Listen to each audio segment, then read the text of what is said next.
وممكن ان احنا الصينية دي ما تكفيش، ممكن ناخد صينية تانية نرص فيها.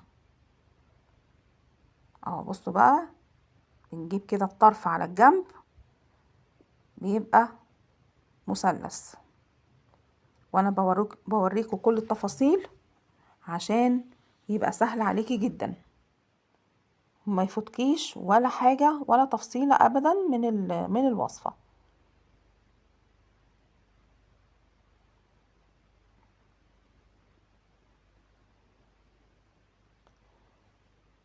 يبقى اول طريقة ان انا هحشيه قبل ما ادخله الفرن. الطريقة التانية بقى ان انا مش هحشيه، هحطه كده في الصينية، هدهنه بس سمنة كده اهوت، اللي هي عشان اخر طبقة انا ما كنتش دهناها، لما جيت احشيه انا ما كنتش دهنه اخر طبقة،